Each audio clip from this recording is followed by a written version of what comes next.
Welcome to the channel. If you're a new subscriber, thank you very much for subscribing. If you're an old subscriber, thank you very much for sticking with me. On my lift today, we have a BMW R75/5, and I'm going to try and do a little bit different video style rather than doing more of a how-to series or like a DIY like I usually do. This bike hasn't been driven in 25 plus years or something. So I'm just going to kind of walk everyone through my diagnostic style on how, like, kind of what I do with a bike like this.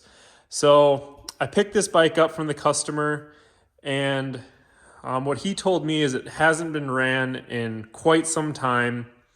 The previous owner kind of had he cut the seat down a little bit to kind of go for like a cafe racer style. And then also at one point he installed some taller like ape hanger style handlebars, and he had modified the factory wire harness to extend it out for these ape hangers, and then it looks like he used some wire nuts to do so. And then I believe the current owner kind of undid what the previous owner had done and then just put the wire nuts back on. So this bike kind of has been it's had a lot of hands on it over the years. So kind of what we're going to do is just kind of bring it back to as good as we can make it. We're going to have to put, these tires are super old. You can see all the dry rot and cracks along those tires. Obviously, we're going to have to go through the carburetors. Give us a general idea. I haven't even touched this thing at all, but we can pop our float bowl off here. Oh man, that's seized on there. We'll have to grab what I like to do is just grab a screwdriver and just kind of break it loose like that. So that'll give us a general idea of how the carburetors are. And actually it looks like he had, I would say, stored it properly. So the float bowls actually are significantly better than I was expecting them to be. Probably still have to go through the carburetors anyway, just because it's been sitting for so long. We're obviously going to have to replace a battery. It currently doesn't have a battery. Before anything happens, make sure the cylinder walls aren't rusted. See that right here. Okay, so it does crank over. It has compression. It's not seized up. It's not rusted or anything. But, just kind of go over. We're going to have to change the engine oil, change the transmission oil, rear drive oil. Again, tires, probably check the brakes, adjust the brakes. We're probably looking at just putting in a whole new wiring harness on it. Potentially going to like a more modern electronic ignition. But overall, excellent tank. You don't really see a toaster tank original like that in this good of condition too often. But kind of return this bike to its former glory, and maybe replace these fork gators. You can see they're cracked. Another thing to look at is the drive shaft boot here. These tend to crack. That one actually looks all right. This boot here also kind of tends to crack. You can see right there it is cracked. These carburetor boots crack, and especially when they crack on this side, they'll leak air and lean out your carburetor, and they'll cause a runnability issue that you'll be hunting down and you'll never be able to find out. You can do everything and it'll always run bad. This is pretty important if these are cracked. We're probably going to end up replacing the fuel lines. See how the oh man, see that petcock is, yeah, those petcocks haven't been moved in quite some time. Let's look at this float bowl.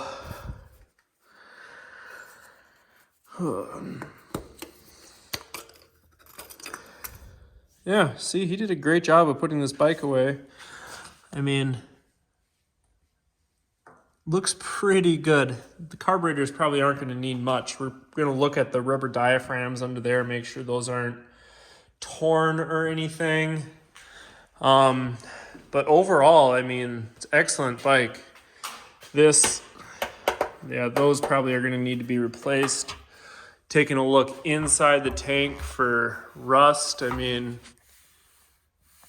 it's not as bad as I would expect it. It is a little rusty, but I've seen way, way worse.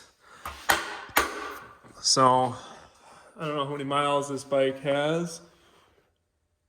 There you go. It's still pretty good condition, you know. Pretty low mileage. He gave me this big bin of parts. I'm not sure exactly what we got going on here.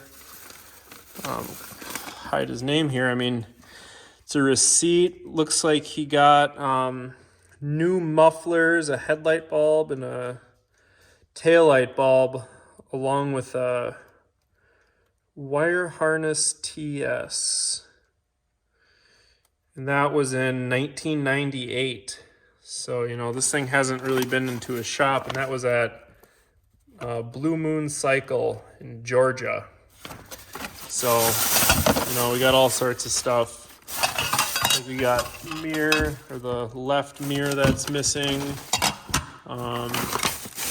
Here's the turn signal that I saw was missing. So it comes with the owner's manual.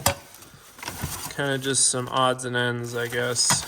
Probably won't be using too much of these things, but what other stuff we got? Looks like we have an oil pan gasket, carburetor boot. What is this? Section of the wiring harness. Came with an oil pan gasket. I'm not sure. Kind of look under here and see. Oil pan doesn't look like it's leaking. Or if it is, might be out of oil, who knows.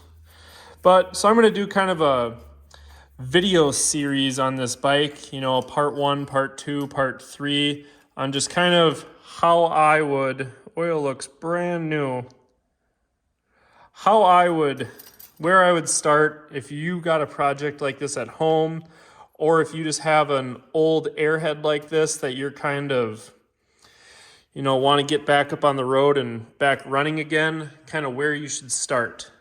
So obviously we're going to tackle all the safety related things, but I think at the end of the day, what's most important is just making it mechanically, we'll say mechanically perfect. So, you know, just getting it back to how it should be.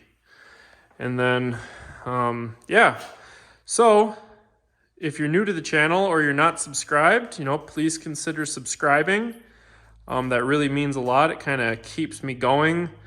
It's winter here in Wisconsin, and it's balmy. Today it was -15. Currently is -4. So there's not much riding going on, but let me know what you think of the bike in the comments, and what you ride